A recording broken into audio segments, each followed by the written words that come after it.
Casey, welcome to this bar. Thank you. I like it. What are we here for? We are here for some karaoke. Yeah, Girl, I love karaoke. me This, too. Me too. What is your go-to karaoke song? I don't really have one. I'm always just like gonna just go where the night takes me slash where my vocal range feels like it can go that night.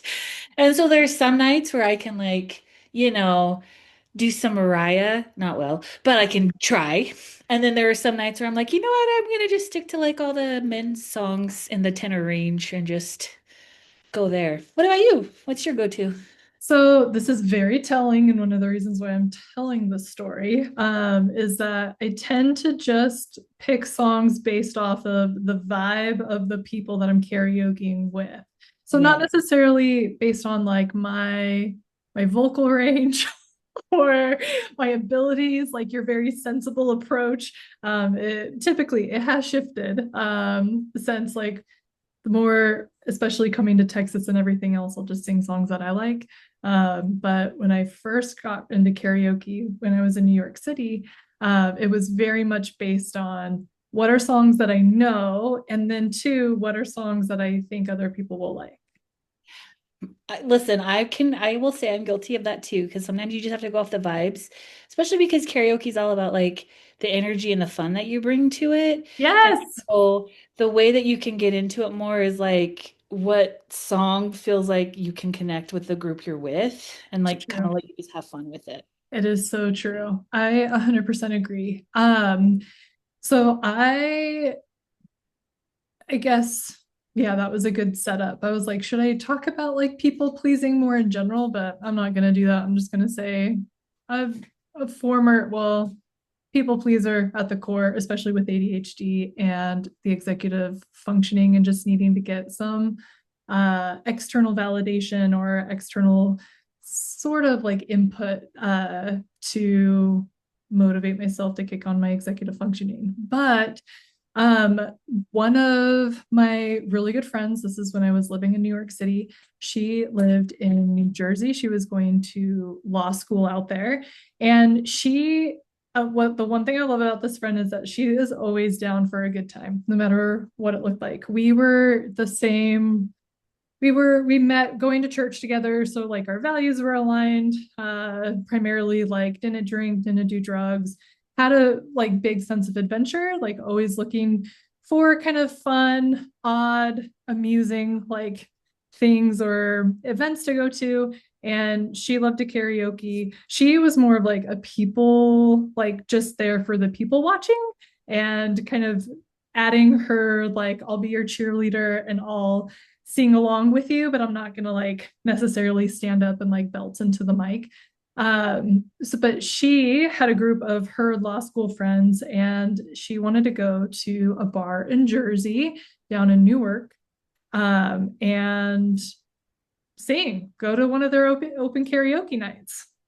Now, my brush with karaoke leading up to this was primarily like in the karaoke spaces where you'd have your own rooms, which is a highly curated experience, right? So you know who is coming, or have a general sense of like the type of people that are coming. And then it's also really easy to pick up on like the vibe and just based off of like songs choices that people are doing, like what the group mood is. But so this was my first kind of experience in like an actual bar setting and having them do a karaoke night with just everyone. Mm. So I had a list of like three or four songs that just like crushed that I love to do. And I was like, maybe I'll just pick one of those. So I picked the wild card one, which was, and I was one of the first people to like go because I'm like, oh, this crushes every time. Like, let's get the party started. Like, I'm ready to have a good time with my friends. So the song I chose was The Bad Touch by Bloodhound Gang. Right. Yeah. So I was like, this is gonna be great. And I was like, yeah, one of the first ones to go. I get up there and I know the lyrics, and like I was getting into it and it was like crickets. And I wasn't sure, I couldn't read like, okay, is it because of like the people are just like not into it. Like it's just not their vibe, like it's not their song choice, or like is this, are people sleepy? Like what's the deal? Like I had never really been in that type of environment. Anyway, finish the song. And then I realized that after it bombs, that I think the like two or three people after I just like bomb, even though my friend and her friends were like cheering me on and just like being my go like cheerleaders or whatever. It was just like very quiet. So two or three people after I went, it was like this 80-year-old man who was a widower and like sung a song like from the 50s to his like late wife, and it crushed. Like he brought the house down. Very different vibe. Very different. And then everyone else like proceeding like the Bloodhound Gang was just like country music or soft pop ballads or just 1950s music. Oh, Chelsea. I I just like, man, I I feel for you. Because it was like, how you were like there for your friends and you were very much like having fun with the people, like you were dancing with the people who brought you. Yeah.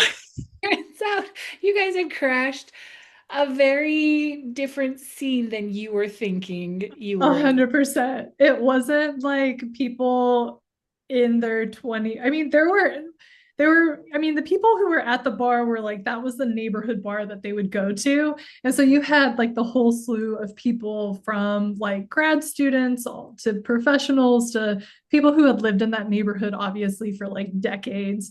And it Mhm. just became like this ritual for them. But yeah, what did I learn? I learned to not pick karaoke songs based on vibes of the rooms.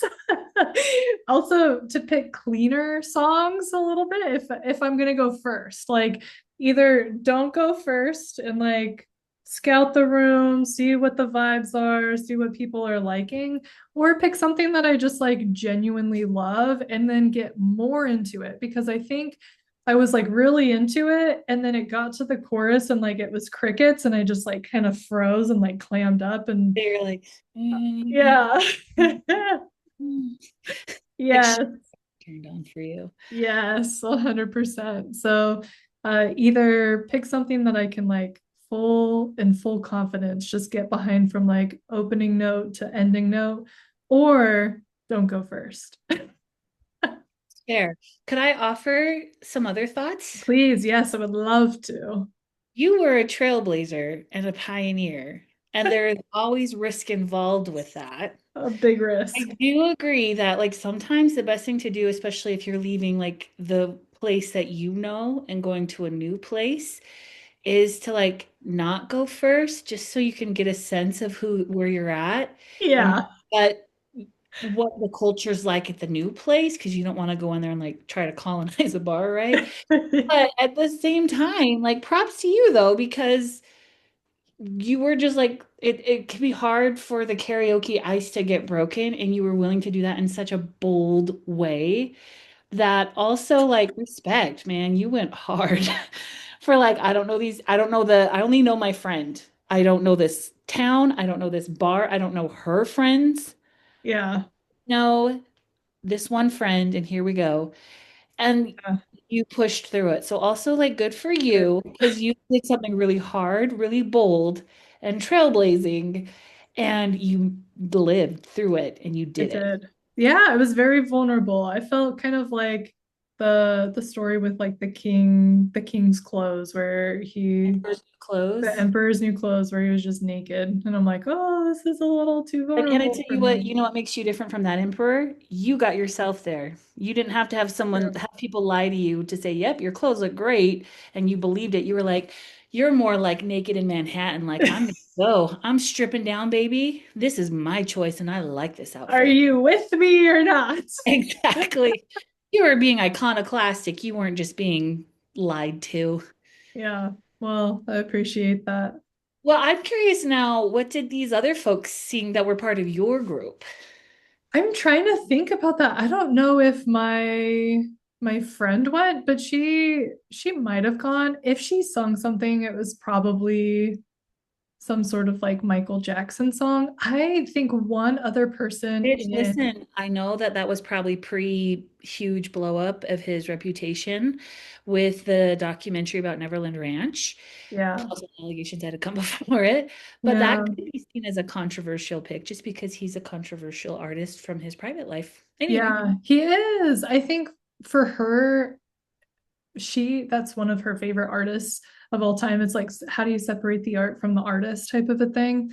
I think that's a conversation we probably could talk about for hours too, and like all the mental models around that, and how do you separate the art from the artist, and how do you instill, like, can you still enjoy the art?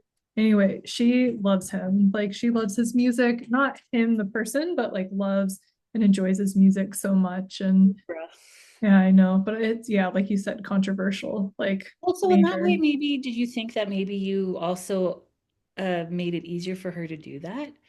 Because Maybe, you but I don't know. I don't really remember if she like did it or not. So this is one thing with me too. It's like I was such in a like a very dysregulated state in New York that like a lot of my memories, I mean, I have like some pretty like core, very vivid memories, but there's also like, especially if I was ever in a situation where I felt super exposed, I kind of just like shut everything down and just was like out of my body. So I don't remember if she actually did sing that. And I think maybe only one other person in the group went, but that was like some country song. I've never been a country music like fan or have listened to country music. I think Rascal Flatts is like the most country I've ever gone, but that was primarily because of like Cars and they did the soundtrack. Some of the songs from the Cars soundtrack. Um, so yeah, I don't know. I don't know. I don't know. Maybe it was, I wish I was like a little bit more aware to like see that if my bold music choice helped like inspire other people, like, wow, I can literally anything goes. You know what I like to think?